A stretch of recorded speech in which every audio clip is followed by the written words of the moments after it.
আছিস তোরা? আরে হাই, কেমন আছিস ভাই? কেমন? হাই স্বপ্না, তুই তো একদমই বদলাসনি। সবকিছু একই আছে, কিচ্ছু বদলায়নি, শুধু আমি আমার ওয়েট লস করেছি। দেখ না, একদম শুকিয়ে কাটি হয়ে গেছে বেচারা।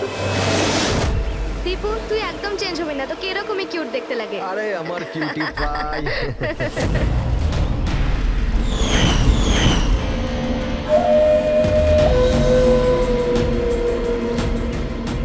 Okay guys, listen friendship first, family, job, কোনো ব্যাপারে কেউ কোনো কথা বলবে না। আমাদের 10 বছর পর দেখা হয়েছে, 10 ইয়ার্স। সেরকমই আনন্দ করব যেরকম কলেজে করতাম। ফুল মস্তি করবো, ইয়ে! ইয়া, একটা সেলফি। হ্যাঁ, hip hip hurray!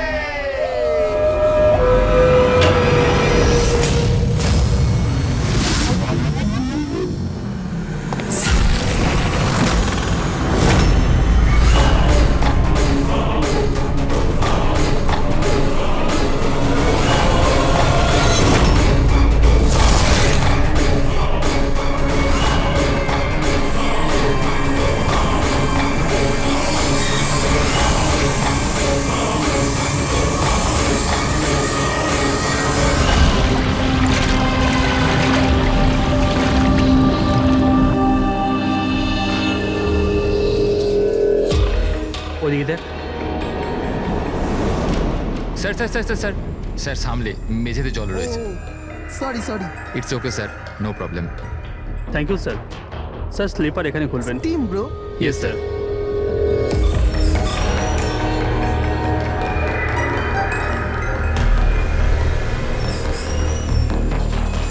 Bunty, shit, তোরা আছিস তো? আরে আমাকে না বলেই তোরা এখানে চলে এলি। আমার কোনো ভ্যালুই নেই। হ্যাঁ, আমি ইডিয়েটের মতো তোদের পেছন পেছন দৌড়াই। আরে কেউ আছিস তো? দীপু, চেঁচাস না ভাই। সত্যি ভাই, কত চিৎকার করিস, বস না এখানে চুপচাপ। আমি কাঁদি আর তোরা? দেবু, আরে চিল কর না। না রে ঋত্বিক, এই বান্টি আর অঙ্কুর না সবসময় এরকমই করে। পুলিং, কলেজেও লেগ পুল করতো আর এখানেও শো করছে। জাস্ট সেট আপ দীপু, আমরা স্টিম রুমে রিল্যাক্স করতে এসেছি, ডিস্টার্ব করিস না ভাই। আচ্ছা, ডিস্টার্ব আমি করছি। Shut up Debu.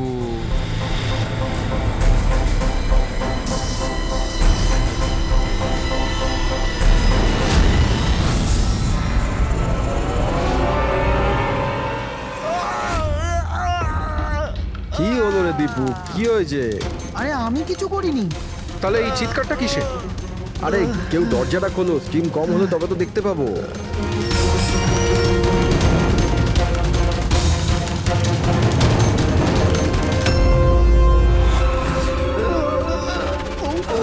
অঙ্কুর, অঙ্কুর, আরে গাইস শোনো, আরে গাইস শোনো। কি হয়েছে দীপু, কেন চিৎকার করছিস? ওই ওখানে কি হয়েছে তোর? আরে অঙ্কুরের খুন হয়ে গেছে। হ্যাঁ খুন? কি? এটা কি বলছিস তুই? তুই যদি মজা করিস ঠিক হবে না কিন্তু। আরে আমি মজা করছি না, কেউ অঙ্কুরকে ছুরি মেরে খুন করে দিয়েছে, স্টিম রুমে পড়ে আছে। মঞ্জু,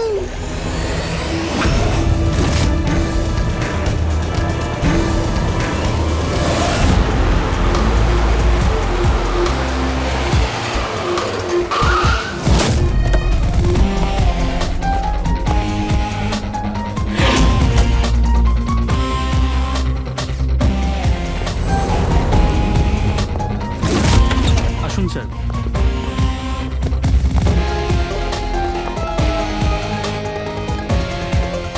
কোথায় বডি? স্যার লাশ ভেতরে আছে। আপনারা কোনো জিনিসে হাত দেননি তো? না স্যার, লাশ দেখে আমরা স্টিম রুম বন্ধ করে দিয়েছি, তখন থেকে আমরা বাইরেই দাঁড়িয়ে আছি।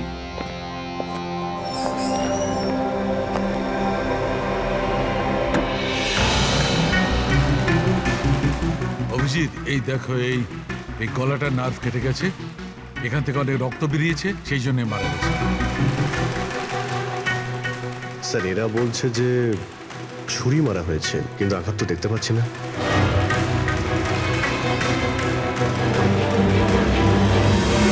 ছুরি তো কোথাও নেই। আপনারা কি লাশের পাশ থেকে কোনো ছুরি সরিয়েছেন? না না স্যার, আমরা তো হাতও লাগাইনি। হ্যাঁ স্যার, আমরা যখন দরজা বন্ধ করেছিলাম তখন ছুরি ওখানেই ছিল লাশের পাশে। আপনারা দরজা বন্ধ করার পরে কেউ ভিতরে গিয়েছিল? না স্যার, কেউ যায়নি। রিয়েলি? আপনারা জানেন আপনারা কি বলছেন? হ্যাঁ, ভিতরে একটা খুন হয়েছে, লাশ আর ছুরি দুটোই ভিতরে রয়েছে।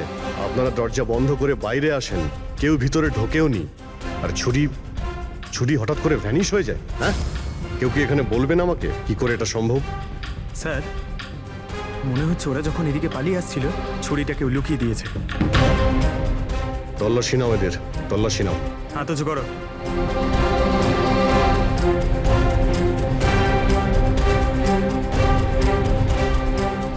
স্যার, এদের কাছে তো কোনো ছুরি নেই।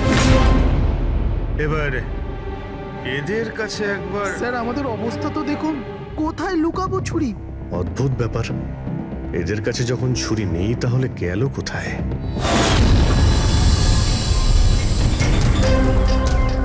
স্যারের গলায় ছুরির আঘাত রয়েছে।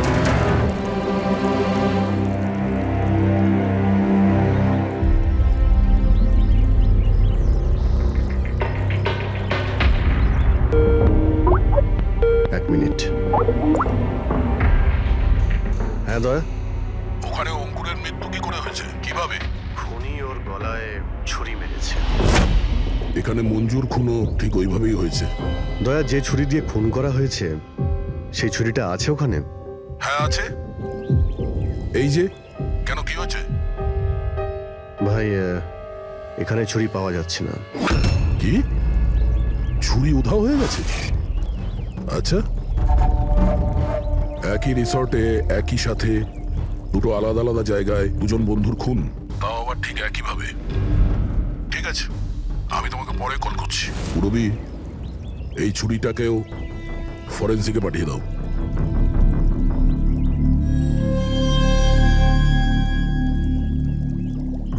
একটা মেয়ের গলা কেটে মার্ডার করা হয়েছে, তাও তখন যখন ও তোমাদের পাশে বসেছিল, আর তোমাদের মধ্যে কেউ কিছু দেখোনি, কিছু শোনোনি। হ্যাঁ স্যার, আমরা সবাই হট টাবে রিল্যাক্স করছিলাম, আমি তো ঘুমিয়ে পড়েছিলাম, কিচ্ছু বুঝতে পারিনি। আর আপনারা সবারই চোখ লেগে গেছিল। হ্যাঁ, আর মঞ্জু মরার সময় ও নিশ্চয়ই বাঁচার চেষ্টা করেছিল, হাত পা নিশ্চয়ই ছুঁড়েছিল, তখনও কেউ কিছু দেখোনি?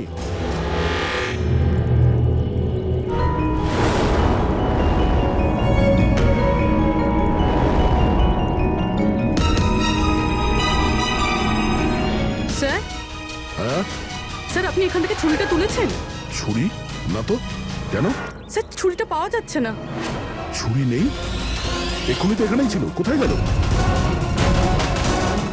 স্যার, আমরা তো এখানেই রয়েছি, আমাদের চোখের সামনে ছুরিটা হারিয়ে গেল কিভাবে?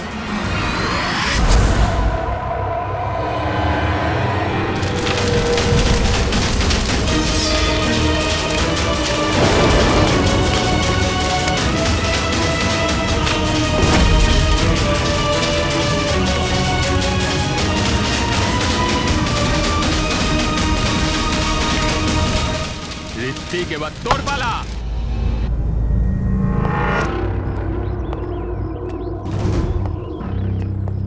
দেখো, এটা বোঝাই যাচ্ছে যে খুনি তোমাদের মধ্যেই কেউ।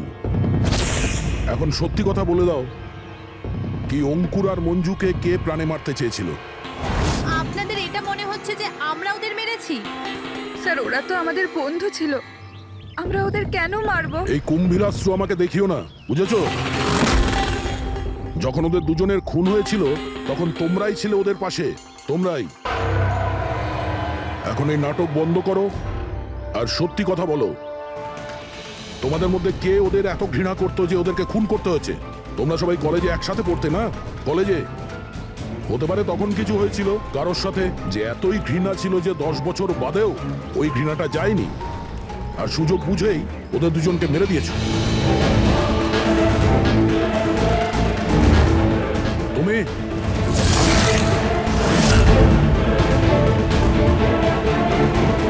না, তুমি ভালো এতেই হবে যে নিজেদের দোষ স্বীকার করে নাও, বুঝেছো?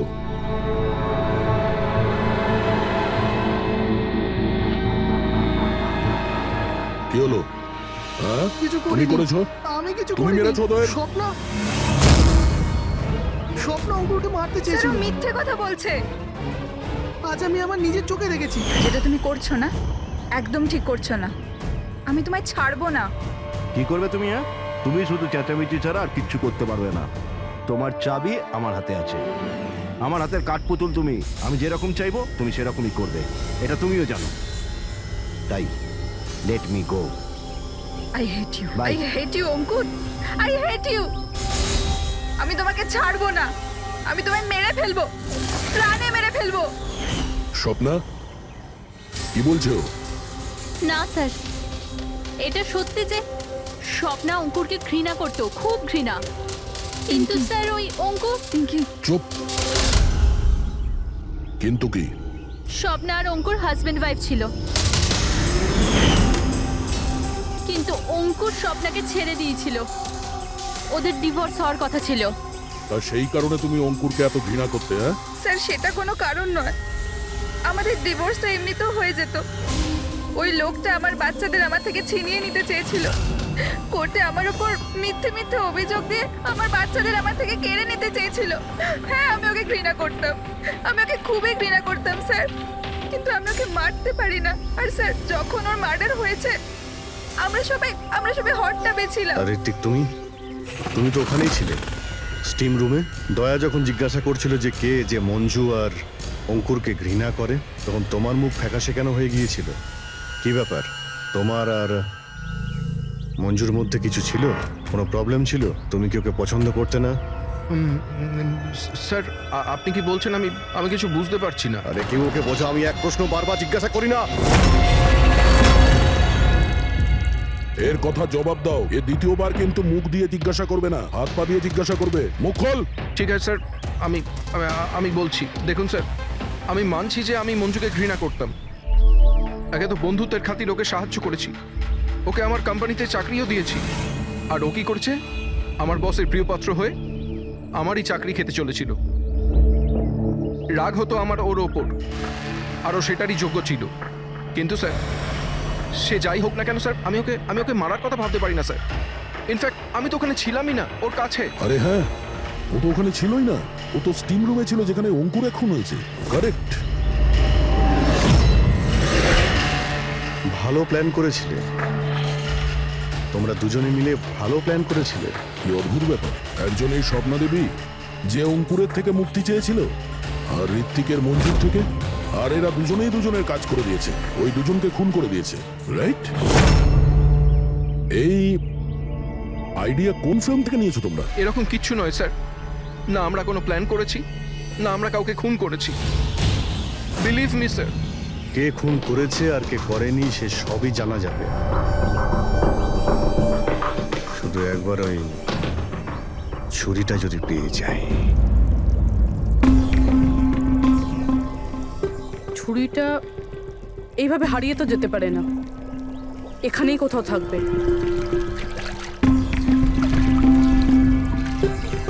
পুরবি, ছুরিটা পেলে? না স্যার, খুঁজছি আমি। ঠিক আছে, খোঁজো, আমরা আশেপাশে দেখছি।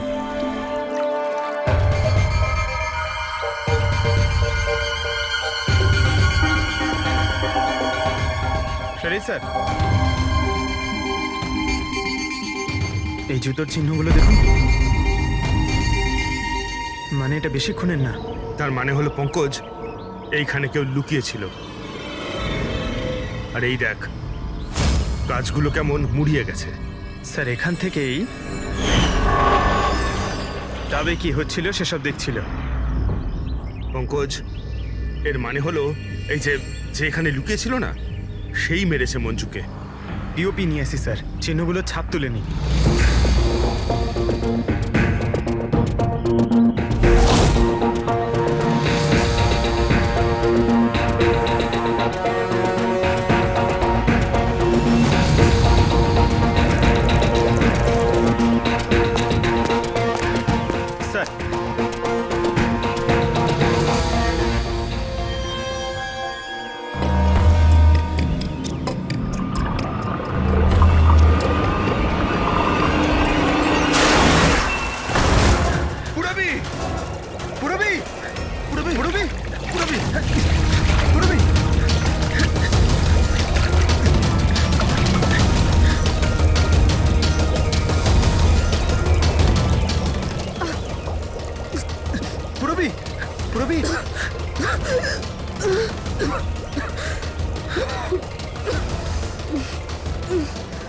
তুমি ঠিক আছো? কিন্তু এসব হলো কি করে? তুমি অজ্ঞান হয়ে গেলে কি করে? জানি না স্যার। সব রেডি আছে? হ্যাঁ স্যার। আর পুরবি, ও কেমন আছে? স্যার ঠিক আছে, ওই ডক্টর সালুংকে ওকে চেক করছে। ঠিক আছে, সবাইকে ডাকো, দেখি এই আংটি আর জুতোর চিহ্ন কার সঙ্গে ম্যাচ করে। আসুন আসুন, এইদিকে এইদিকে আসুন।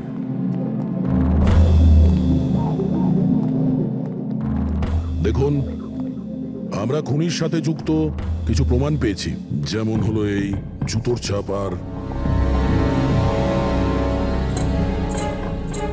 এক মিনিট, আপনাদের মধ্যে কেউ একজন এখানে আসেনি। কে আসেনি? ঋত্বিক। ঋত্বিককে দেখা যাচ্ছে না, কোথায় ও? স্যার ওর খিদে পেয়েছিল তো ও কিচেনের দিকে কিছু খেতে গেছে। খিদে পেয়েছে? দাদা তুমি শুরু করো, আমি দেখে আসি ও কিচেনে কি খাচ্ছে। ঠিক আছে ফ্রেডি, এদের সবাইকে আংটি পরিয়ে চেক করো। আর পঙ্কজ, জুতোর ছাপটা চেক করো। আপনি আসুন।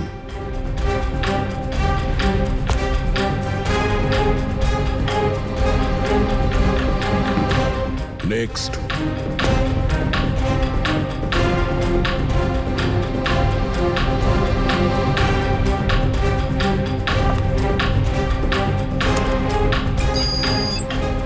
Sir match. ফ্রেডি, আংটিটা চেষ্টা করো।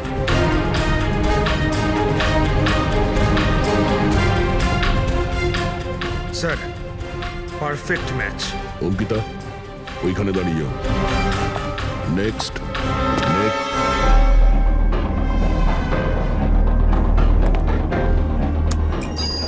Match sir.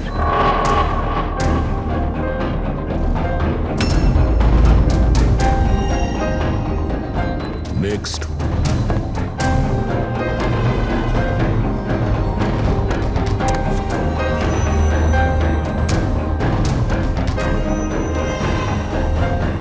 না স্যার।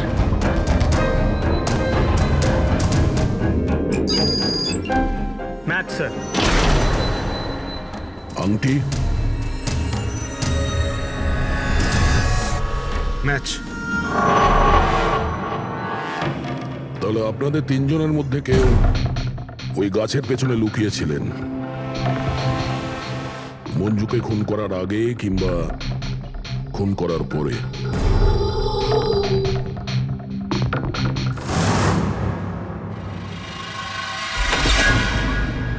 আরে ঋত্বিককে দেখেছো? না, কিন্তু ওদিকে কেউ আছে। ঋত্বিক, ও নো। হ্যাঁ অভিজিৎ। আরে ভাই, ঋত্বিককে কেউ খুন করেছে। হ্যাঁ কিচেনে। তোমরা তাড়াতাড়ি এসো, তাড়াতাড়ি। কাউকে এখান থেকে তুমি পালাতে দেখেছো? না। তুমি কি এখানে কাউকে যেতে বা আসতে দেখেছো?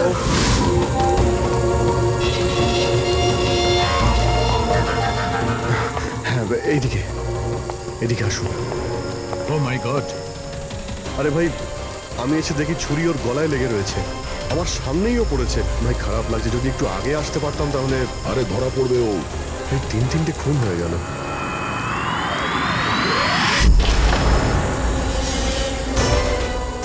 আরে ভাই, এটা কি ধরনের মজা? ক্রাইম সিনে তোমরা সিআইডি অফিসার হওয়া সত্ত্বেও গাফিলতি করছো। কি বলছেন কি আপনি? এটা মজা করার সময় নয়, এখানে খুন হয়েছে। হ্যাঁ আমি জানি এখানে খুন হয়েছে, আর আমি এখানে কি মজা করছি স্যার? তবে কে করছে মজা ভাই? কি হচ্ছে ডক্টর সালুকে? দয়া, যদি অভিজিৎ না করে থাকে তুমি করেছো। তোমার জানা উচিত প্রমাণকে অবহেলা করা উচিত নয়। ডক্টর সালুকে রিল্যাক্স। আগে এটা বলুন যে কি ব্যাপার। আরে ভাই, ছুরিটা ছিল, যেটা দিয়ে খুন করা হয়েছে সেটা কোথায়? আরে ছুরি এখানে সিঙ্কের মধ্যেই রয়েছে। সিঙ্কে কোনো ছুরি নেই। তুমি কোথায় গেলে ছুরি? হ্যাঁ, এক মিনিট স্যার, এক মিনিট। এবার আমি কিছু বুঝতে পারছি। এই ছুরিগুলো হঠাৎ করে উধাও হয়ে যাওয়া, এটা খুনির একটা দারুণ প্ল্যান। এখানে 3টে খুন হয়েছে, 3টে খুনেই প্রত্যেকবার ক্রাইম সিন থেকে ছুরি এইভাবে উধাও হয়ে গেছে। প্রথমে স্টিম রুমে, যেটা বাইরে থেকে বন্ধ ছিল, তারপর জাকুজিতে, আমাদের চোখের সামনে। এসব কি হচ্ছে কি এখানে? ছুরিতে তো আমি হাতই দিইনি। এটা কি হতে পারে? আমাদের চোখের সামনে এখানে চুরি ছিল, কিন্তু এখন নেই। আরে ভাই, এখন তো মনে হচ্ছে সব ছলনা হচ্ছে। হতে পারে আমাদের মাথা খারাপ হয়ে গেছে, না হলে অথবা আমাদের মাথা খারাপ করার চেষ্টা করা হচ্ছে। ঋত্বিকও মারা গেছে।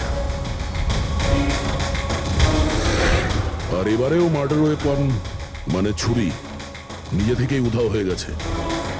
মনে হচ্ছে যে কেউ আমাদের বোকা বানাতে চাইছে। সেই জন্য আপনাদের রুমের আমরা তল্লাশি নিই আর আমরা এটা পাই।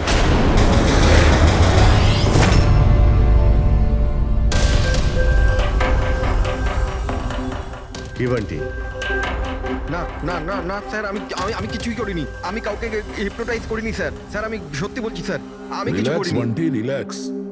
আমরা জানি যে তুমি কাউকে হিপনোটাইজ করোনি, কারণ যখন কিচেন সিঙ্ক থেকে ওই ছুরিটা উধাও হয়ে গেল তখন আমরা পুরো সজ্ঞানে ছিলাম। এটা ঠিক যে তুমি সম্মোহিত করোনি, কিন্তু সম্মোহিত করতে তো পারো। তবে ওই জুতো আর আংটি এই তিনজনেরই ফিট হয়েছে। এখন আমাদের এটা জানতে হবে যে এইগুলো আসলে কার।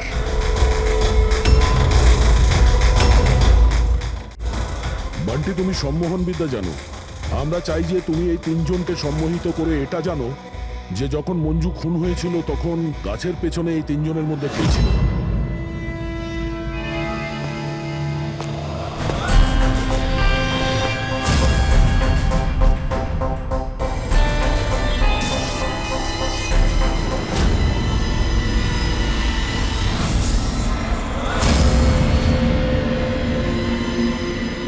রিল্যাক্স, দীর্ঘশ্বাস নাও।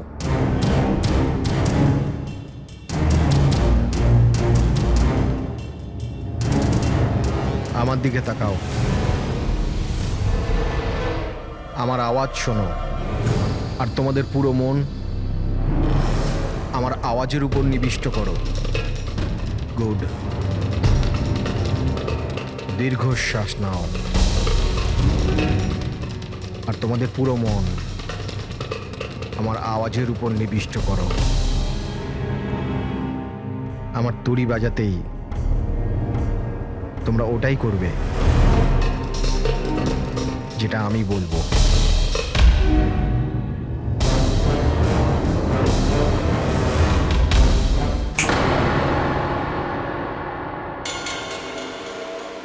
এই সফিনা আর অঙ্কিতা, এরা দুজনে তো সম্মোহিত হয়ে গেছে, কিন্তু সম্মোহনের প্রভাব তো এই পিঙ্কির উপর পড়েনি। কারণ এই সম্মোহন টম্মোহন কিচ্ছু হয় না, আর যদি হয়েও থাকে তো এ কিছু জানে না। এটা একজন ফ্রড। যদিও কিছু না পারে আর এরকম কিছু না হয়, তাহলে ওরা দুজন কি করে সম্মোহিত হলো?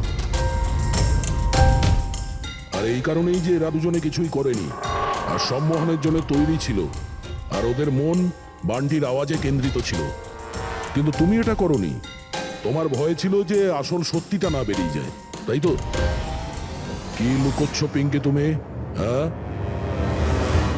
বান্টি, এদের সম্মোহন থেকে বাইরে নিয়ে এসো।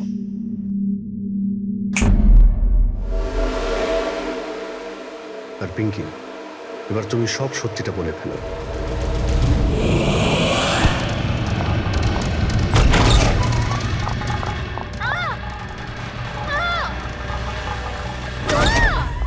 চল, এইসব করে কোনো লাভ নেই। গাছের পিছনে তুমিই লুকিয়ে বসেছিলে তো? হ্যাঁ, সেটা আমিই ছিলাম, কিন্তু আমি কারোর খুন করিনি। আমি আমি আমি তো শুধু স্বপ্নের উপর নজর রাখছিলাম, ব্যাস। স্বপ্না?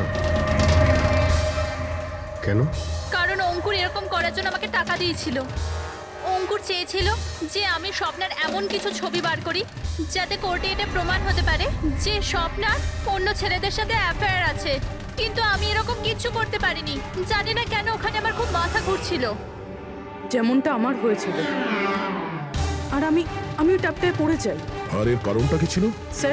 স্যার ওই জলটাতে একটা কেমিক্যাল ছিল, আর ওখানে ভেপারের জন্য ওটা ওখানকার সবার নিঃশ্বাসের সাথে মিশে যায়। এই জন্য ওখানে সবাই নেশায় ছিল। ও, সেই জন্যই মঞ্জুকে খুন করার সময় কেউ দেখতে পায়নি, কারণ সবাই নেশাতেই ছিল। হতে পারে এই কারণেই ও নিজেকে বাঁচানোর চেষ্টাই করতে পারেনি। পিঙ্কি, তুমি ওই গাছের পিছনে কতক্ষণ ছিলে? যখন সবাই হট টাবে চলে এসেছিল তখন থেকে আধ ঘন্টা আমি ওখানেই ছিলাম। তাহলে তো খুনিকে নিশ্চয়ই তুমি দেখেছো, মনে করো।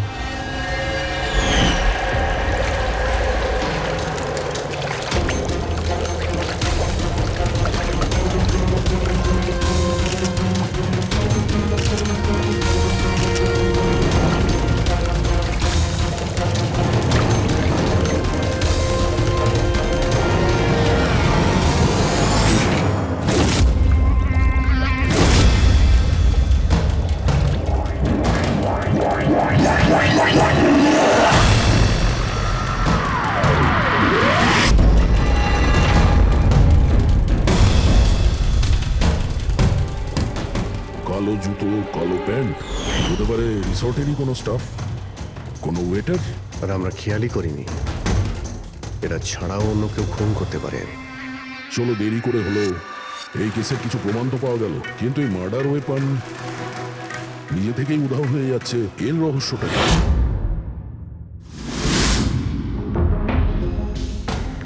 এক মিনিট স্যার আপনারা এটা কি করছেন? ওই যে ছুরিটা এখান থেকে হারিয়ে গেছে সেটাকে খুঁজছি। পালাই এখান থেকে, না হলে ফেসে যাব। চল।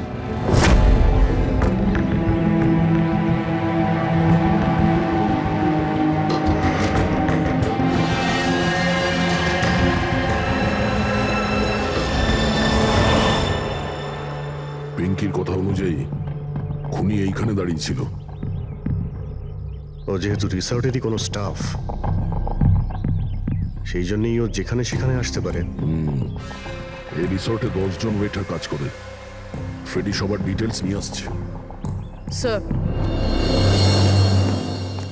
স্যার, যখন জানতে পারলাম যে খুনি এই রিসর্টেরই কোনো একজন স্টাফ, তখন আমি ভাবলাম যে খুনের কারণ তো 10 বছরের পুরনো কোনো শত্রুতা হতে পারে না। কোনো তো কারণ আছে যে 12 জন লোকের মধ্যে এই 3 জনেরই খুন হয়েছে। কলেজ ছাড়া এমন কোনো তো সূত্র আছে যেটা এদেরকে বেঁধে রেখেছে। আচ্ছা, তাহলে পাওয়া গেল ওই কারণ? হ্যাঁ স্যার। স্যার, আপনার মনে আছে ঋত্বিক এটা বলেছিল যে ওর কোম্পানিতে মঞ্জুকে চাকরি পাইয়ে দিয়েছিল? আগে তো বন্ধুত্বের খাতির ওকে সাহায্য করেছি, ওকে আমার কোম্পানিতে চাকরিও দিয়েছি। আর ও কি করছে? আর ওরই চাকরি খেতে চেয়েছিল। হ্যাঁ স্যার। আর যখন আমি অঙ্কুরের ঠিকুচি বার করলাম, তখন আমি জানতে পারলাম যে ও ঋত্বিক আর মঞ্জুর সাথেই কাজ করতো। আচ্ছা। হ্যাঁ স্যার।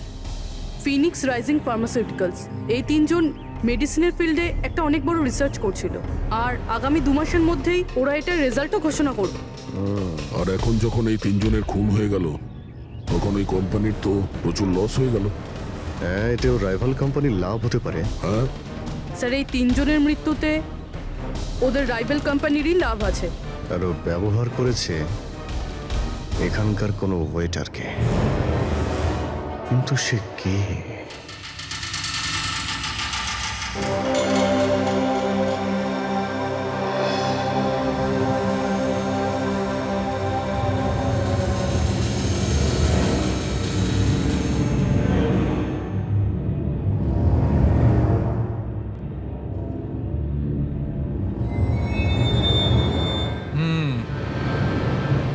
এই 3টেতেই কিচ্ছু পাওয়া গেল না।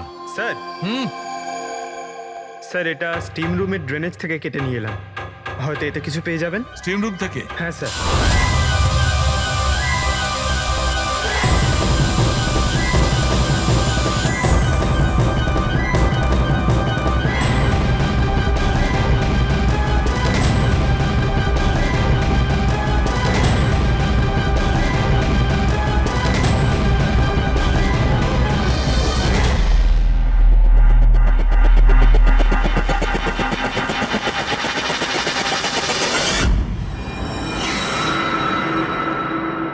পঙ্কজ, এই দেখো কি পাওয়া গেছে।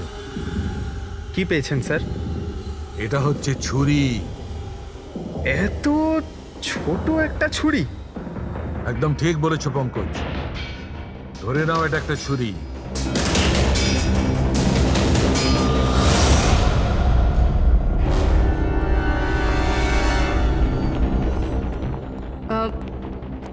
আপনারা প্লিজ বসে পড়ুন।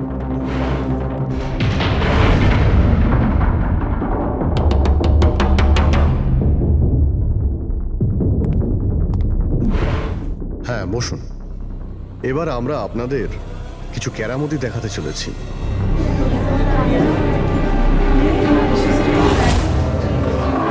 এই ছুরিটা দেখতে পাচ্ছেন? এই ছুরিটা একদম সেরকমই দেখতে যেটা খুনি খুন করার সময় ব্যবহার করেছে। আর এখন আমি এটা দিয়ে নিশানা লাগাবো। কি বলো দয়া, আমার নিশানায় ভরসা আছে? আমার একদম ভরসা নেই। দেখে নিও, একটা ছুরিও টার্গেটে লাগবে না। আরে স্যার, আপনি সরে যান। যদি আপনার লেগে যায় তাহলে? আরে টার্গেট কি আর আমাকে করবে নাকি? তার জন্য এ আছে না, এখানে মারবে। ঠিক আছে, কথা কম কাজ বেশি, নিশানা লাগানোর সময় চলে এসেছে। রবি,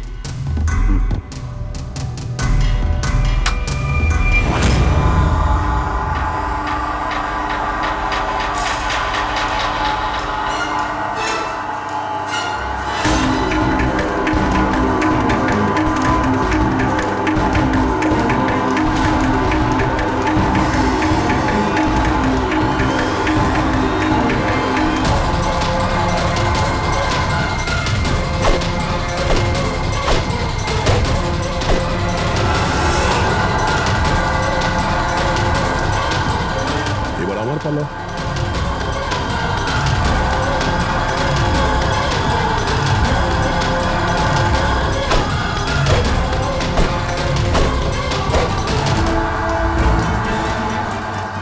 এসব কি হচ্ছে?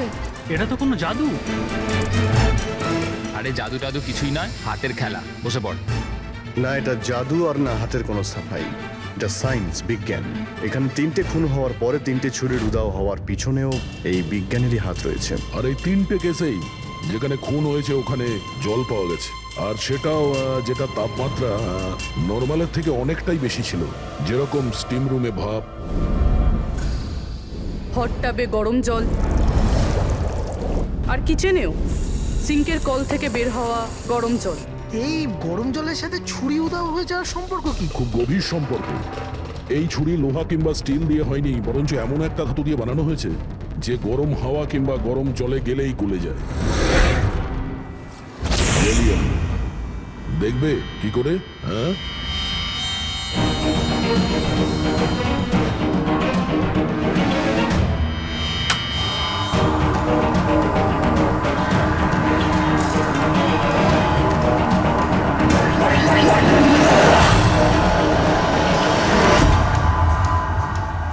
এবার বুঝতে পারলে ক্রাইম সিন থেকে কি করে ছুরি উদাও হয়ে যাচ্ছে? ওটা আসলে উদাও হচ্ছে না, ওই ছুরিগুলো গরম জলে একেবারে গলে যাচ্ছে।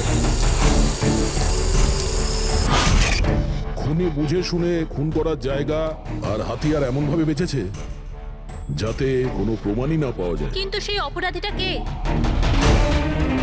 আসলে সেটাই আফসোস যে এখনো খুনিকে আমরা ধরতে পারিনি। তাড়াতাড়ি ধরা পড়ে যাবে। আপাতত আপনারা সবাই আপনাদের রুমে গিয়ে বিশ্রাম নিন। ঠিক আছে, আসুন আপনারা।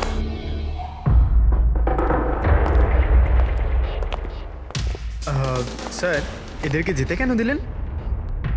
কারণ খুনির ব্যাপারে জানার জন্য আমাদের 15 মিনিট চাই। স্যার, 15 মিনিটেই খুনিকে ধরা যাবে? 15 মিনিটের মধ্যে খুনিকে সে ব্যাপারে জানা যাবে। কিন্তু কিভাবে? দেখো ফ্রেডি, ডক্টর সালুকে যখন আমাদের এই গ্যালিয়ামের ব্যাপারে বললেন তখন আমরা বুঝলাম যে খুনি খুবই চালাক।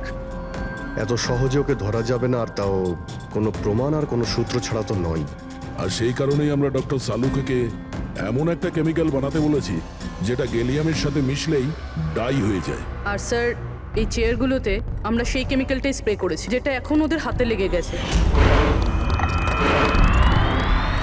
আর যে ওই ধাতুটা ধরেছিল তার হাতে কেমিক্যালটা নীল রঙে বদলে যাবে। এবার আমরা খুনিকে হাতে নাতে ধরে ফেলবো। এই কেমিক্যালটা রিয়াকশন হতে 30 মিনিট লাগে। 20 মিনিট হয়ে গেছে, আর 10 মিনিটের মধ্যে আমরা খুনিকে ধরে ফেলবো।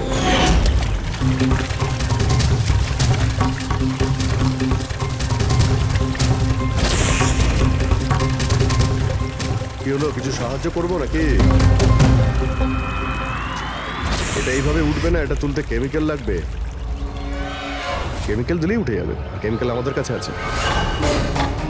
আমার পিছু নেবেন না, মেরে দেবো আমি।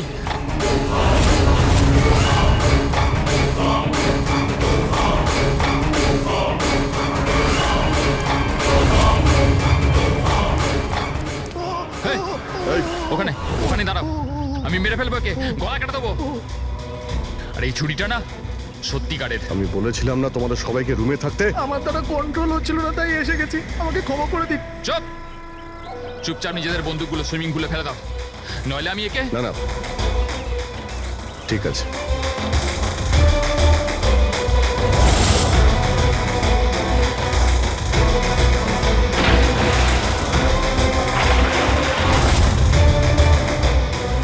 বুদ্ধি তো তোমরা খুব ভালোই ব্যবহার করেছো, কিন্তু ধরতে পারবে না আমায়। আমাকে চুপচাপ এখান থেকে বেরোতে দাও, না হলে এখান থেকে তুমি কোথাও যেতে পারবে না। এই, একদম বোকামি করো না, ছেড়ে দাও ওকে।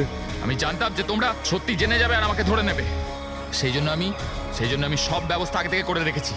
বাইরে পার্কিং লটে আমার একটা বাইক দাঁড়িয়ে আছে। আরে শোনো, তোমার প্ল্যানিং যে খুব ভালো সেটা আমরা জানি। কাছে আসবে না আমার। আচ্ছা, এদের তুমি কেন খুন করছো? হ্যাঁ, মেরে দেবো আমি একে। আরে এদের খুন কেন করছো? আমার এদের সাথে কোনো শত্রুতা নেই, শত্রুতা ছিল এদের বসের সাথে। আমি ওই একই কোম্পানিতে কাজ করছিলাম যেখানে ওরা তিনজনও কাজ করতো, আর ওই যে প্রজেক্টের জন্য ওরা তিনজন ক্রেডিট পাচ্ছিল, ওটা আমার করা প্রজেক্ট ছিল। আমি অনেক কষ্ট করেছিলাম ওই প্রজেক্টের জন্য। ওই লোকটা আমার জীবনটা শেষ করে দিল, আমাকে চাকরি থেকে বের করে দিল। তখনই আমি এটা ভাবলাম যে আমি ওর জীবন শেষ করে দেবো। আর এই প্রজেক্ট রিপোর্ট অ্যানাউন্সের ঠিক আগেই আমি ওই তিনজনকে মেরে ফেললাম।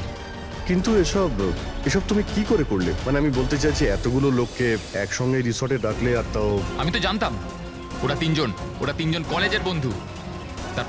তারপর আমি এই রিসর্টের মধ্যে চাকরি নিলাম, আর তারপর আমি পিঙ্কিকে একটা দারুণ অফার দিলাম, এইখানে এই রিসর্টে পার্টি করার। তার মানে তুমি এই রিসর্টে যখন কাজ করতে, তখন তো তুমি যে কোনো জায়গাতেই যাতায়াত করতে পারতে। খুন করে বেঁচেও যাচ্ছিলে, আর কেউ কিছু জানতেও পারছিল না, তাই না?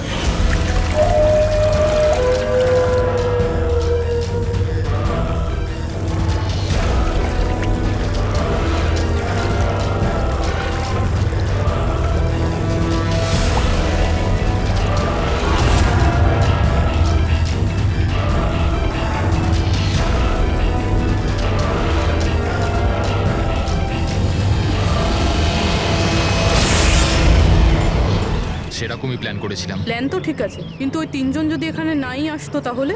ভাগ্য আমার সাথে ছিল যে তিনজনই একসাথে এসেছিল, না হলে যে আসতো সেই মরতো। চললাম আমি। হাট।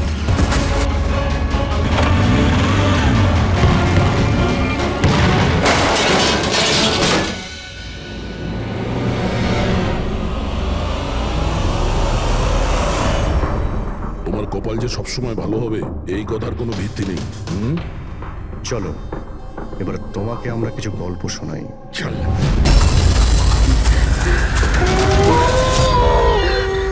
কোথায় যাব? জঙ্গলে। এসে গেছি, আমি বাড়ি যাব।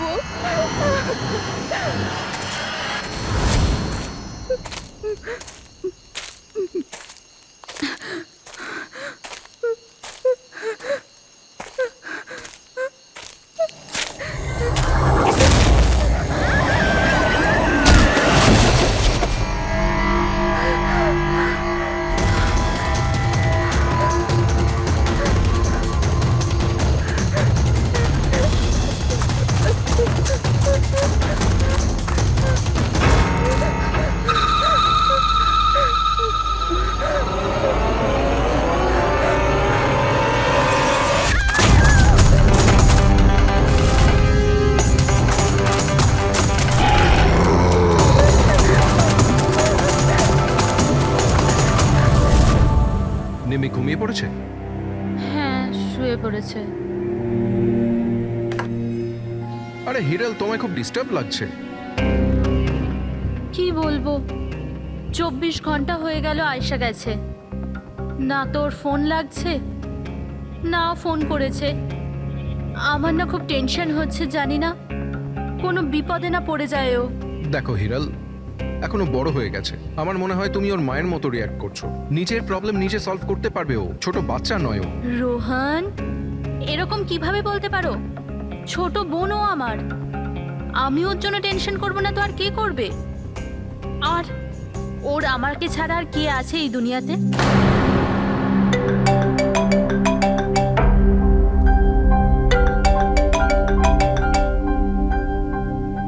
হ্যালো হ্যালো, আপনি কি হিরাল বলছেন? হ্যাঁ, আমি হিরল বলছি। আপনি কে? আমি মানিক। আমি আয়েশের সাথে কাজ করি। এখানে একটা বড় প্রবলেম হয়ে গেছে। প্রবলেম? আয়েশার সাথে কি হয়েছে? দেখুন, ও জঙ্গলে কোথাও হারিয়ে গেছে। ওকে খুঁজেও পাচ্ছি না, আর ফোনেও পাচ্ছি না। আর আমাদের ভয় হচ্ছে যে ওর কিছু হয়ে যায়নি তো।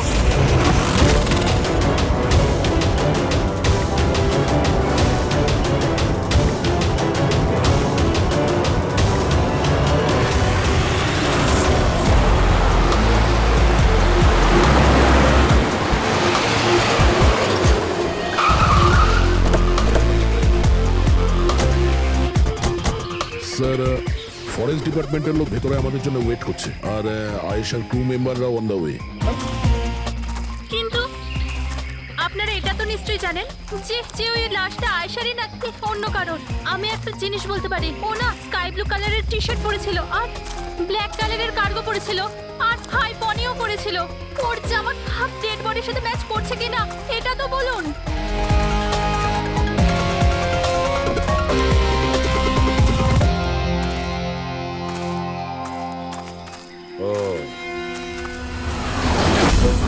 আপনি সেই অফিসার? Yes sir.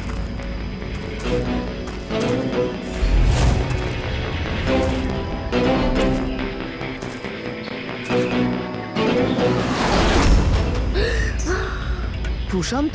আরে এই তো প্রশান্ত। এক মিনিট, আপনারা কে আর ওকে কি করে চিনলেন? স্যার, আমি মানিক, আর আমরা সবাই আয়েশের সাথে কাজ করি। আরে প্রশান্ত আমাদের গাইড। আয়েশা এনাকে লোকেশন খোঁজার জন্য বলেছিল, আর যখন আয়েশা হারিয়ে গেল তখন এই ওকে খুঁজতে গেছিল। এর এরকম অবস্থা, তাহলে আয়েশা কিরকম অবস্থায় আছে? না না না, না না, আয়েশার কিছু হয়নি, আমি বলছি তো, trust me. Sir please please আমার বোনকে খুঁজে বাঁচিয়ে নিন স্যার, প্লিজ স্যার, প্লিজ বাঁচিয়ে নিন। দেখো, তোমার বোনকে নিশ্চয়ই আমরা বাঁচাবো। আপনি ওনাকে একটু সাইডে নিয়ে যান। স্যার, এই বডিটা আজ সকালেই আমরা পেয়েছি। এই আমাদের গাইড বাহাদুর, এই বডিটাকে প্রথম দেখেছে। এই প্রশান্ত কি একা গিয়েছিল আয়েশাকে খোঁজার জন্য? হ্যাঁ স্যার, কারণ ও জঙ্গলের সমস্ত রাস্তা চিনত। যত ভালো করেই চিনুক না কেন, রাতের অন্ধকারে ঘন জঙ্গলে বিনা পারমিশনে, বিনা গাইডে রাতে ঘোরাফেরা নিজে থেকে মৃত্যুকে ডেকে আনা, তোমরা খুব বড় ভুল করেছো। এই বডিটা এইভাবে পেয়েছি, জানি না দ্বিতীয়টা কি অবস্থায় পাবে। আচ্ছা, এটা বলো যে এখানে কোনো হিংস্র জানোয়ার আছে? এরকম কোনো হিংস্র জন্তু নেই। ঘন জঙ্গল, হারিয়ে যাওয়ার ভয় আছে। কোনো জন্তু জানোয়ারের আঁচড় তো মনে হচ্ছে না, কিন্তু এটা ছুরির আঘাত বলে মনে হচ্ছে। একে ছুরি দিয়ে খুন করা হয়েছে।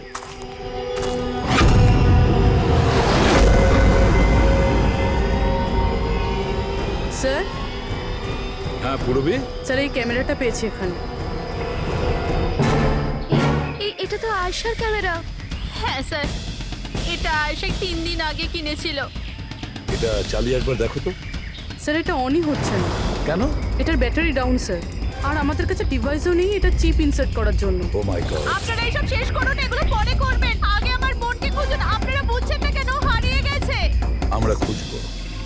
অনেক বড় জঙ্গল ম্যাডাম, কমসে কম 2 দিন লাগবে পুরো জঙ্গল খুঁজতে। হ্যাঁ স্যার, সূর্যাস্ত হওয়ার পর আমরা কিচ্ছু করতে পারবো না। আপনারা সার্চিং শুরু করে দিন, বাহাদুর আপনাদের নিয়ে যাবে।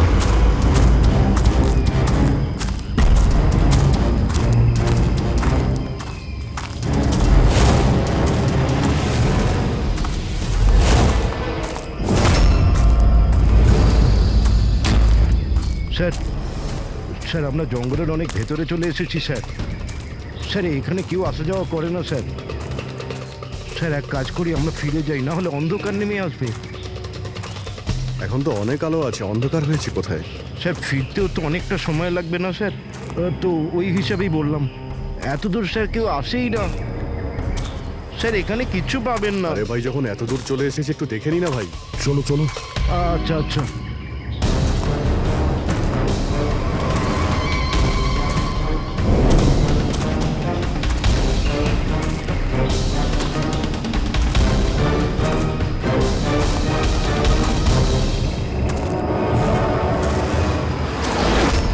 তোমরা এই জঙ্গলে ফিল্মের শুটিং করতে এসেছিলে আর শুধুমাত্র আয়েশাই নিখোঁজ হলো আর তোমরা ওকে খোঁজার চেষ্টাই করনি। স্যার আমরা খুব ভয় পেয়ে গিয়েছিলাম আর এখানে ওয়েব সিরিজ শুট করার আইডিয়া আয়েশারই ছিল।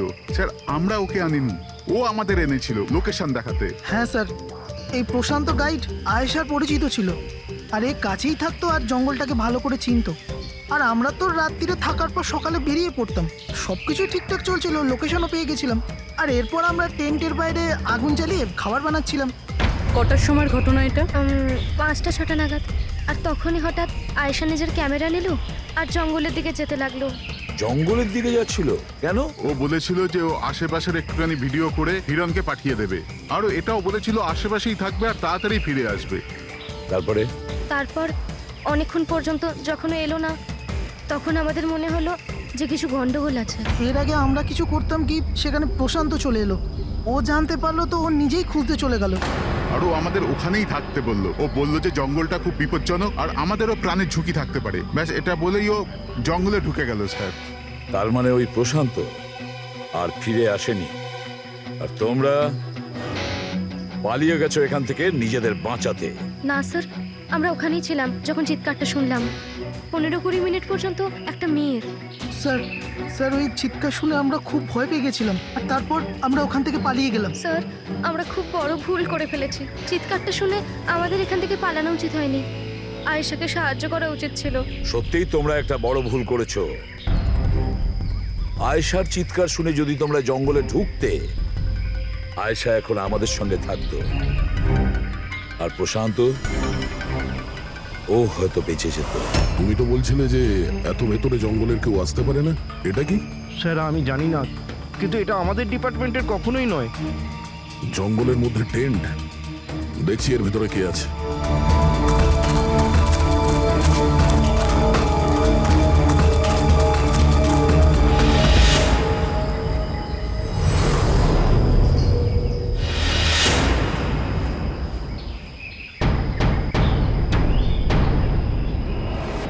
এই কাপড় তো দেখে মনে হচ্ছে কাটা হয়েছে।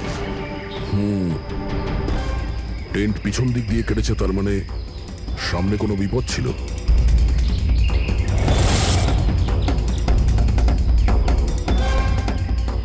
ছুরি, এটা দিয়েই কাটা হয়েছে। বাইরে গন্ডগোল হতেই পিছন থেকে কেটে পালিয়ে গিয়েছে।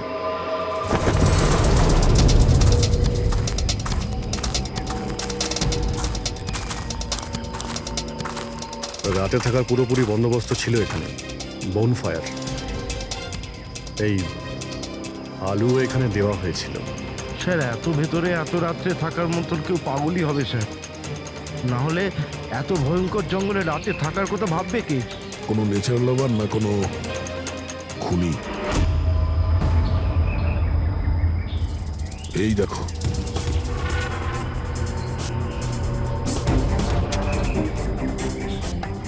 রক্ত। মনে হচ্ছে এখানেই পাথরের ওপর কেউ বসেছিল, হতে পারে আগুন পোয়াচ্ছিল আর কেউ ওর ওপর হামলা করেছে। এটা দেখে টেন্টের মধ্যে যে ছিল সে পালিয়ে গেছে। চলো আগে গিয়ে দেখি। স্যার স্যার সূর্য অস্ত যাচ্ছে স্যার, ফিরতেও 2 ঘন্টা কমসে কম লাগবে। ফিরে যাই স্যার। ঠিক আছে, কালকে আবার আসবো। স্যার আমরা আয়েশার টিমকে এই ছবিগুলো দেখিয়েছিলাম, ওরা বলল যে এই টেন্ট ওদের ক্যাম্পের নয়। স্যার হ্যাঁ পুরবি, আয়েশার ক্যামেরার চিপ। হিরণদি, তুমি এটা মিস করলে। আমি তোমায় বলেছিলাম না আমার সাথে এসো। জানো এখানে এত বেশি গ্রিনারি আছে। লুক এট দিস, এতগুলো গাছ। It's so beautiful. দিদি আমি হাঁপিয়ে গেছি, মনে হচ্ছে আমি জঙ্গলের অনেক ভেতরে এসে গেছি। জঙ্গল তো পুরো একই রকমের না? আমি রাস্তা খুঁজে নেব, খুব একটা মুশকিল নয়।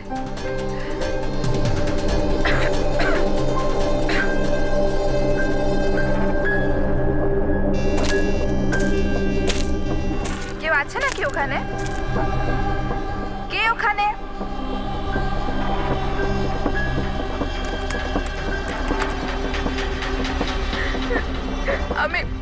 আমি ভেসে গেছি এখানে। আমি কিছু বুঝতে পারছি না এখান থেকে আমি কি করে বাইরে যাব। আই এম সরি দিদি, আমার এখানে আসা উচিত হয়নি। আমার মনে হচ্ছে না যে আমি এখান থেকে বেঁচে ফিরতে পারবো। আমায় ক্ষমা করে দিও।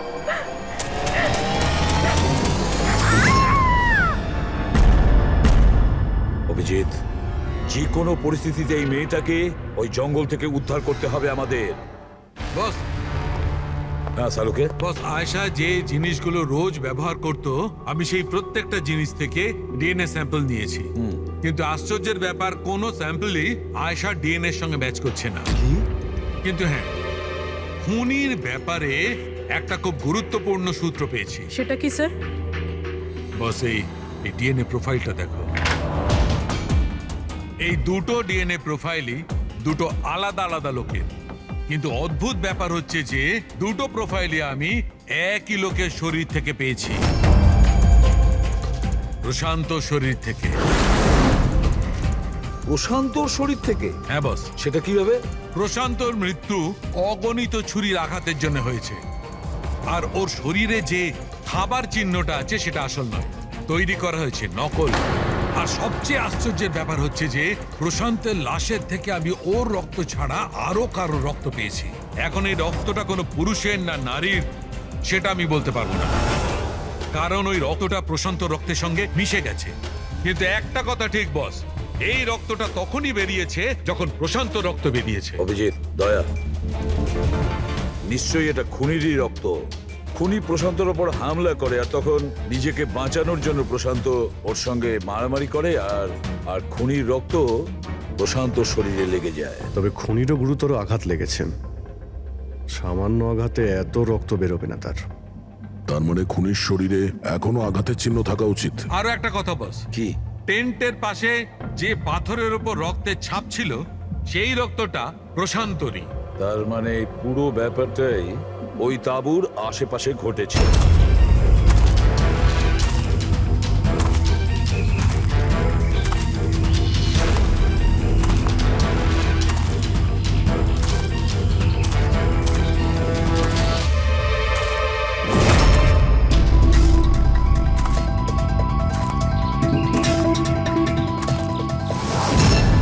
স্যার? হ্যাঁ পুরবী? স্যার, এই জুতোটা পেয়েছি। তাহলে কি এই জুতোটা আয়েশার না? তো এগিয়ে গিয়ে দেখি।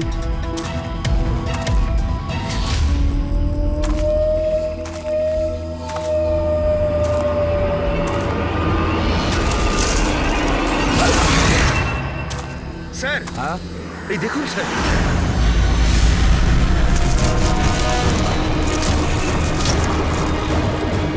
ছুরি দিয়ে আঘাত করেছে স্যারের পিঠে 5 বার। ওকে একটু উল্টে দাও।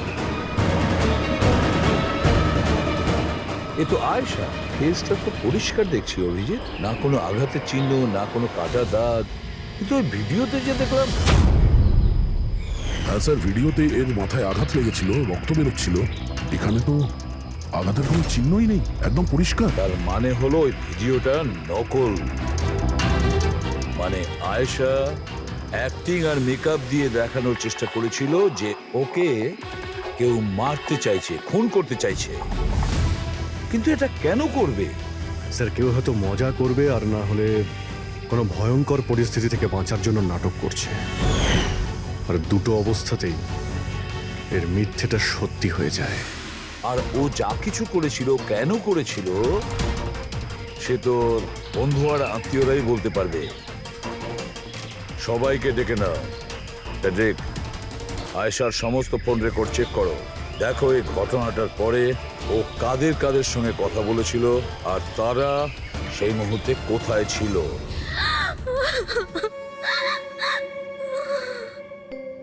এরা আমাকে কেন ওকে দেখতে দিচ্ছে না?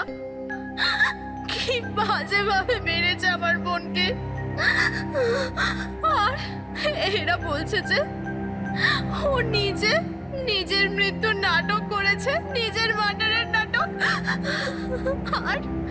আর ওই নাটক সত্যি হয়ে গেছে। ভুল বলছে ওরা, মিথ্যে। আমাদের আয়েশা এরকম করতেই পারে না। আপনারা ভুল অভিযোগ করছেন।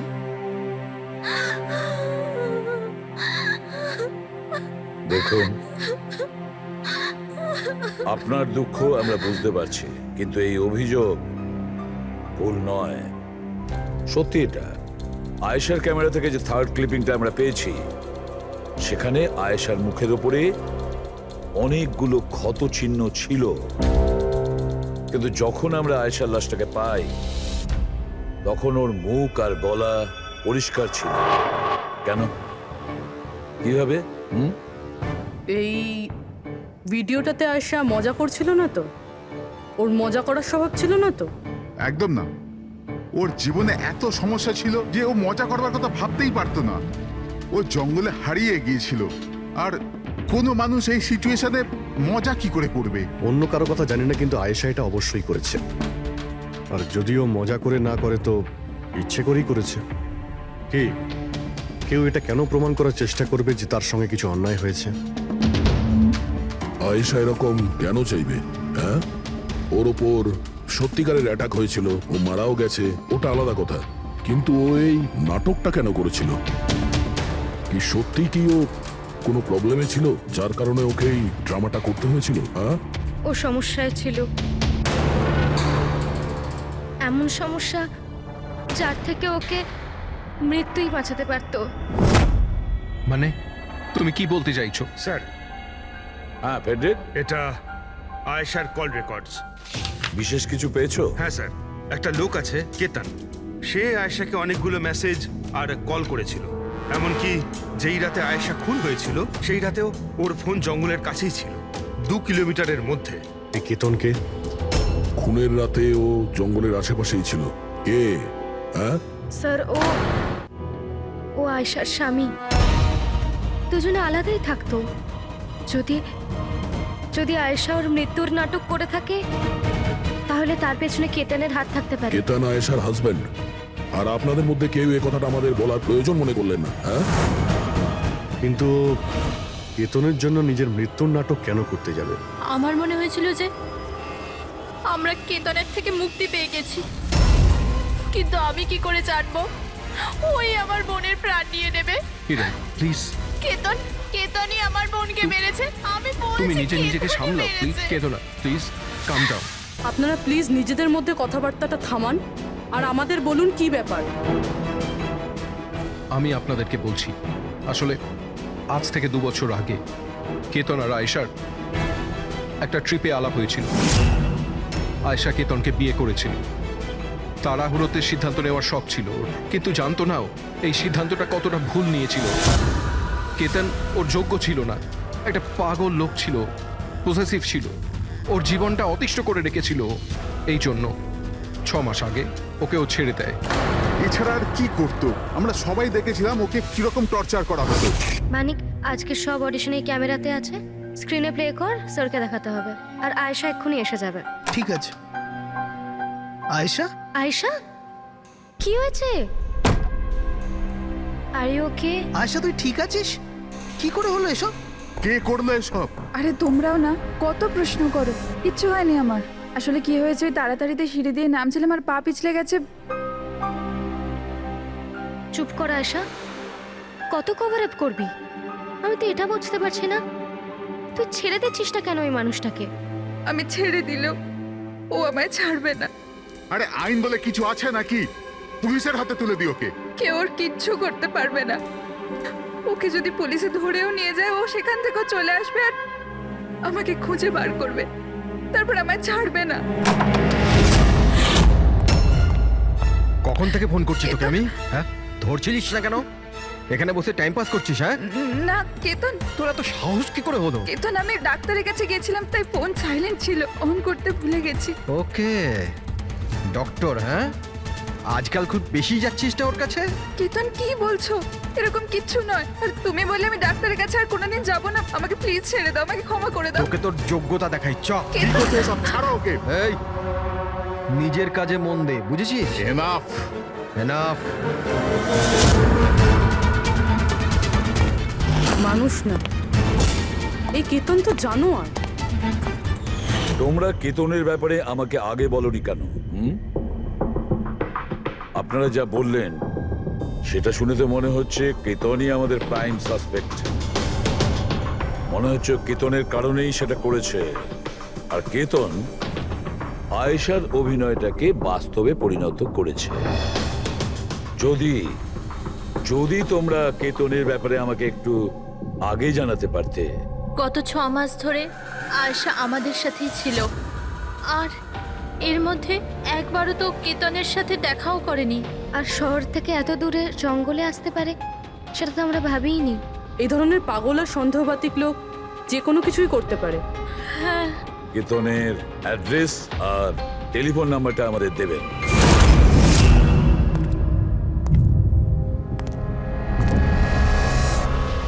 কেতন,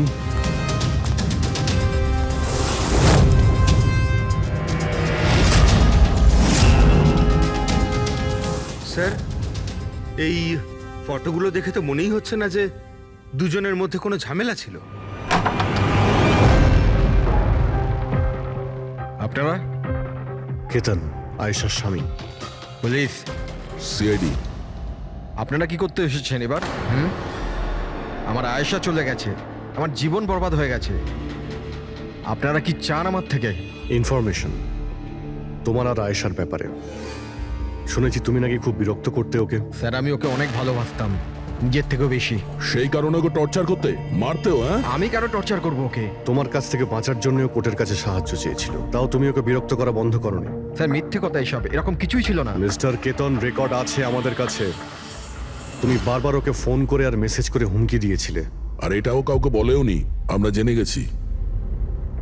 আর তাছাড়াও গত 6 মাস ধরে তুমি হেরাল আর রোহানের ঘরের আশেপাশে ঘোরাফেরা করছিলে। আর যে রাতে আয়েশা খুন হয়েছে ওই রাতে তুমি ওই জঙ্গলেই ছিলে। এগুলো তোমার ফোনের লোকেশন থেকে পাওয়া গেছে। নিজের অপরাধটাকে লুকানোর চেষ্টা করো না, কোনো লাভ হবে না। আর এই ডবল মার্ডারে খুনিরও প্রচুর আঘাত লেগেছে। এই কি করে লাগলো তোমার? স্যার, এই আঘাতটা ওই দিন ঝোপেতেই লেগেছিল, কিন্তু এরকম কিছুই নয় যেটা আপনারা ভাবছেন। স্যার, আমি আয়েশাকে মারিনি। স্যার, আমি মানছি যে আমি ওই দিন জঙ্গলে গিয়েছিলাম, কিন্তু স্যার আমি তো শুধু ওর সাথে কথা বলার জন্য গিয়েছিলাম।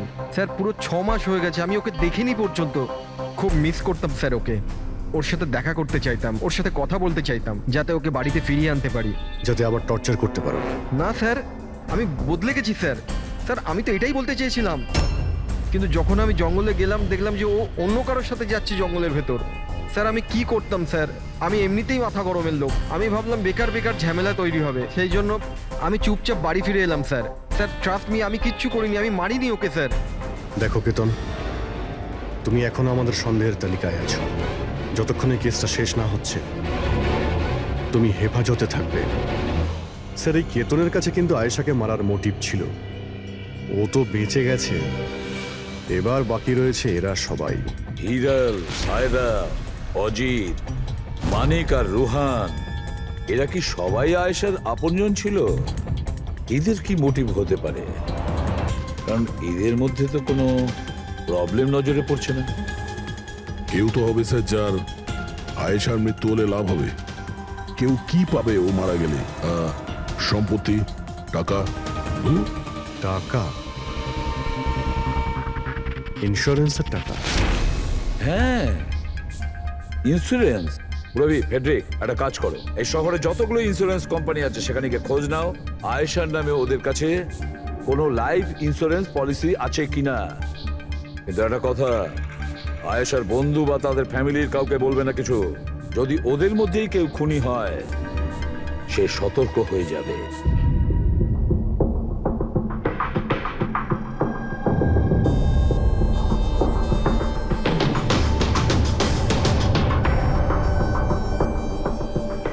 ওকে, থ্যাঙ্কস স্যার। হ্যাঁ ফেডরিক, আয়েশার অ্যাকাউন্টে মাত্র 1 লাখ টাকা আছে, কোনো ফিক্সড ডিপোজিট পর্যন্ত নেই।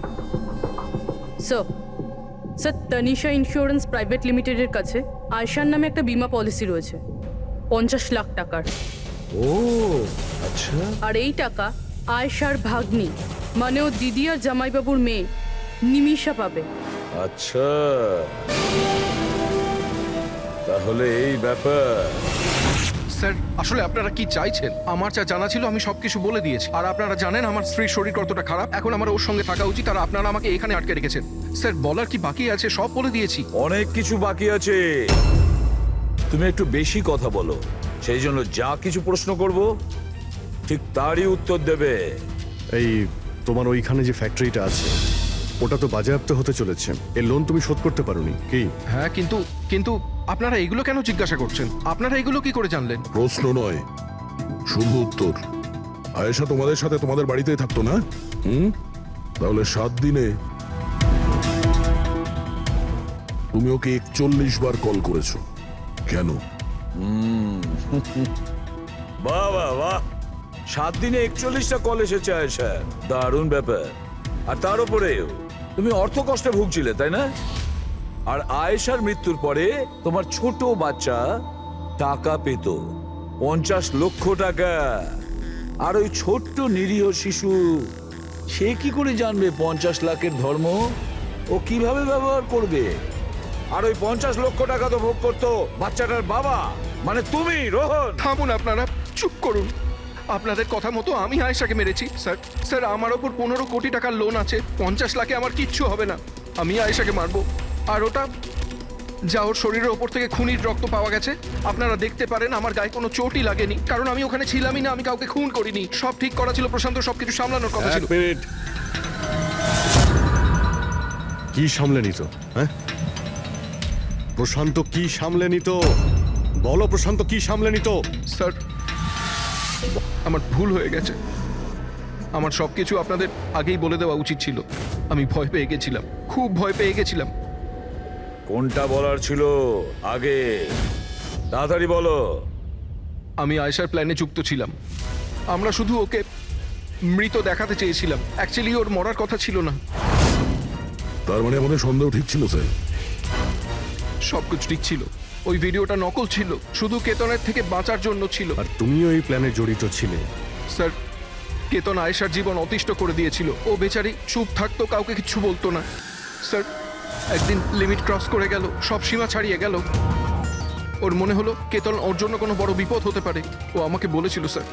স্যার স্যার কেতন পাগল ছিল, পুলিশ বা ডিভোর্স ওর কেউ কিচ্ছু করতে পারতো না। আয়েশা ওটাকে পার্মানেন্ট মুক্তি পেতে চাইছিল, চিরদিনের জন্য। আমি হাঁপিয়ে গেছি জিজু। এখন তো ডিভোর্স আমাকে কেতনের থেকে বাঁচাতে পারবে না। যেটা আমায় ওই কেতনের হাত থেকে বাঁচাতে পারে সেটা শুধু আমার মৃত্যু।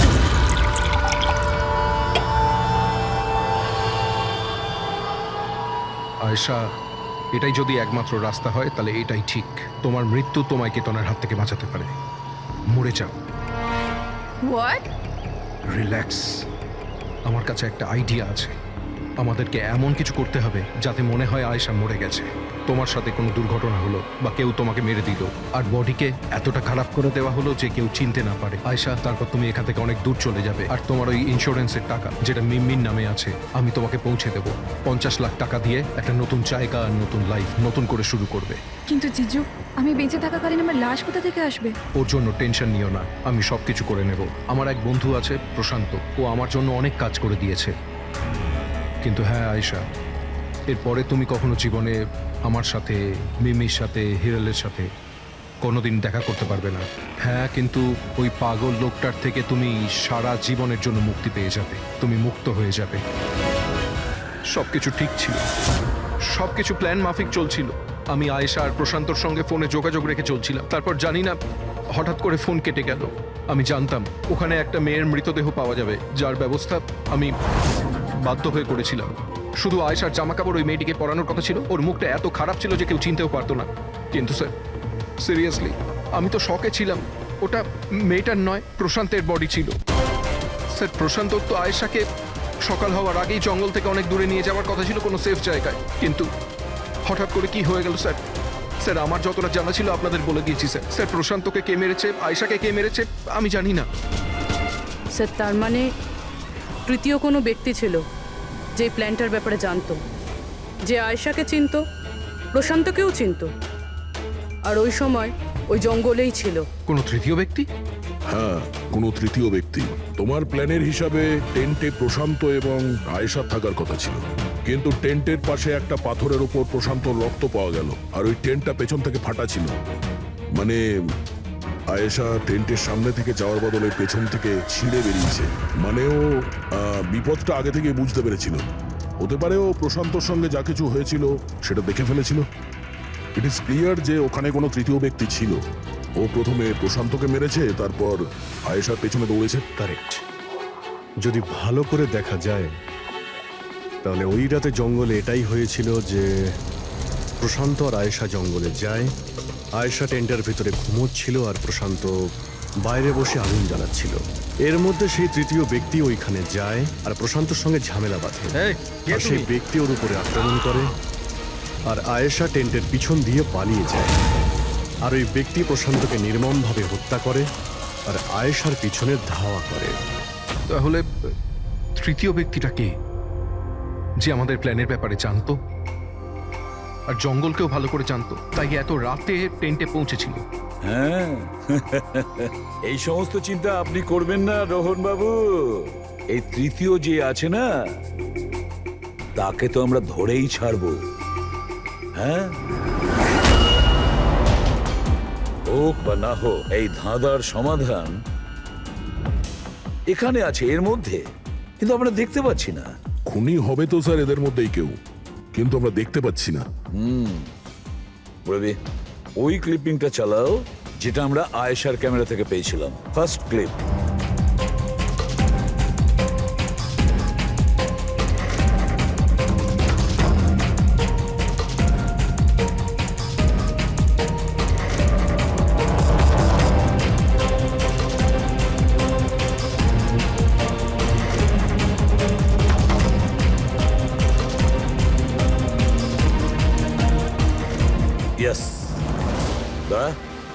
তুমি ঠিকই বলেছিলে, খুনি আমাদের সামনেই আছে, কিন্তু আমরা দেখতে পাচ্ছি না। একটা কাজ করো, সবাইকে জঙ্গলে ডেকে নাও, তখনই বোঝা যাবে। স্যার, এখনো আপনারা আমার ওপর সন্দেহ করছেন, যেখানে আমি আপনাদের সবকিছু সত্যি কথা বলেই দিয়েছি। স্যার, আমি আমার বউকে কেন মারবো স্যার? আমি তোকে ভালোবাসি স্যার। আমার বোনের খুনিকে খোঁজার বদলে আপনারা আমাদেরই জিজ্ঞাসাবাদ করছেন। আর ওর গায়েব হওয়ার খবর তো আমি হিরাল ম্যামকে দিয়েছি। আর আমরা যদি কিছু করতাম তো আমরা কেন ফোন করতাম? হ্যাঁ, কিন্তু কেউ তো আয়েশাকে খুন করেছে, আর কে খুন করেছে সেটা আমরা জানি। আয়েশাকে খুন তোমাদের মধ্যেই কেউ করেছে, তোমাদের মধ্যেই কেউ। আমাদের মধ্যে কে হতে পারে স্যার? এখনই জানতে পারা যাবে। রোহন, তুমি একটা কথা বলো। আয়েশা রেকির জন্যে তোমার বাড়ি থেকে দুর্ঘটনার একদিন আগেই গিয়েছিল না? হ্যাঁ স্যার, একদিন আগেই গিয়েছিল। আর এটা সেদিনেরই ছবি, তাই না? যেদিন ওর রেকিতে যাওয়ার কথা ছিল। আয়েশার অ্যাকাউন্ট ওই পোস্ট করেছে, তো ওরই হবে। আর আপনারা আমার বোনের খুনিকে খোঁজার বদলে এরকম ফালতু জিজ্ঞাসাবাদ করছেন, আমাদের উপরে ব্লেম করছেন। এতে কি প্রমাণ পাবেন আপনারা? এটাই যে তোমরা আয়েশাকে জীবন্ত দেখেছিলে শেষবার ওই দিনই, তারপরও নিখোঁজ হয়ে গেছিল, তোমরা আমাদের বলেছিলে। আচ্ছা, ও কি কি পরেছিল অপর্ণা, তুমি বলেছিলে, তোমার মনে আছে? হ্যাঁ, ওনা স্কাই ব্লু কালারের টি-শার্ট পরেছিল আর ব্ল্যাক কার্গো প্যান্ট ছিল। হাই পনিও পরেছিল। আপনার তো নিশ্চয়ই মনেই আছে। হিরাল, তুমি কি করে জানলে আয়েশা মরার সময় কি কাপড় পরেছিল? বলো, আরে বলো না। কারণ সেই দিন এ জঙ্গলেই ছিল। এই প্রশান্তকে মেরেছে আর তারপর আয়েশার পিছনে দৌড়োয়, ওর পিছু নেয় আর ওকে মেরে ফেলে। আর প্রশান্তকে মারার সময় তোমার গভীর আঘাতও লাগে। দেখাও। হাত ছাড়ুন আমার, দূরে থাকুন। হ্যাঁ, আমার থেকে। একে তো আপনারা আমার বোনের খুনিকে খুঁজে পাচ্ছেন না, তার উপরে আমার উপরে অভিযোগ দিচ্ছেন। হ্যাঁ,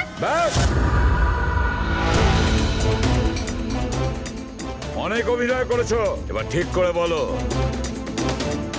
কেন মেরেছো তুমি আয়েশাকে? হ্যাঁ,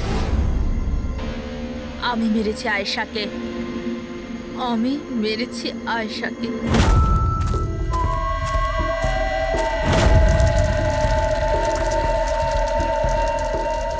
হিরাল ম্যাম, আপনি? আসতে বলো। আয়েশা না উঠে পড়ে।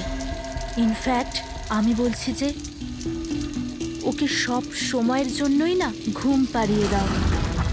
এটা কি বলছেন ম্যাডাম?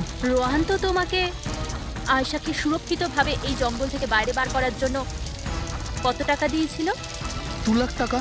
আমি না তোমাকে 5 লাখ টাকা দেব আয়েশার প্রাণ নেয়ার জন্য। হিরল ম্যাম এসব কি বলছেন? আয়েশা ম্যাডাম আপনার বোন, আর আমি ওকে বাঁচানোর সওদা করেছি। আমি ওর সাথে বেইমানি করতে পারবো না।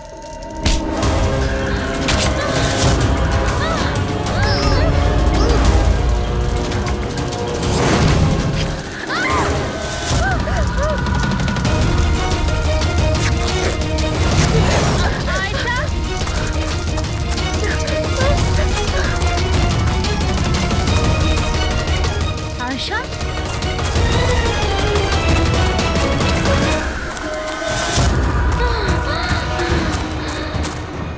আয়েশা, আমার কাছে আয় আয়েশা। আমি তোকে বাঁচাতে এসেছি আয়েশা। ও তোকে ঠকাচ্ছিল আয়েশা। তোর ইন্স্যুরেন্সের টাকার জন্য তোকে মারতে চেয়েছিল আয়েশা। আমার বোন।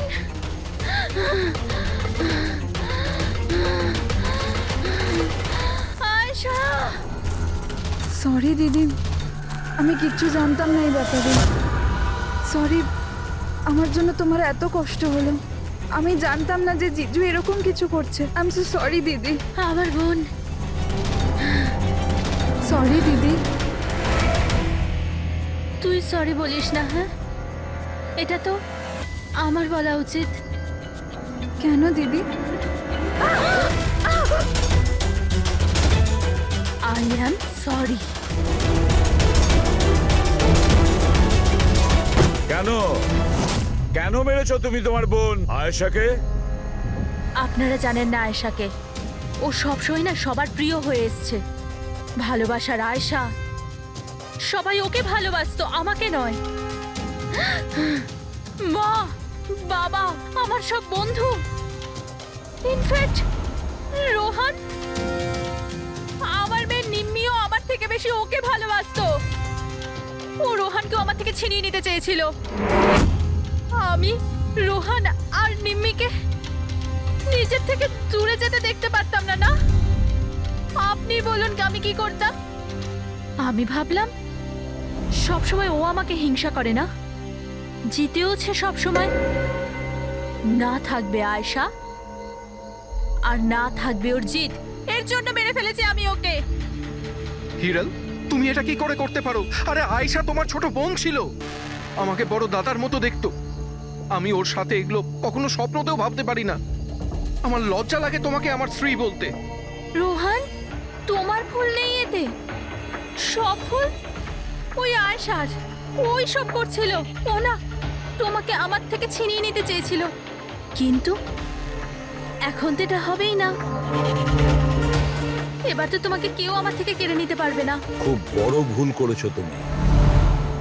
তোমার সন্দেহ, তোমার ইনসিকিউরিটি একটা নিরীহ মানুষের প্রাণ নিয়েছো, প্রশান্ত গ্রাইডের। আর তাছাড়াও তুমি তোমার আপন বোনকেও মেরেছো। আইন তোমাকে কঠোর থেকে কঠোরতম শাস্তি দেবে।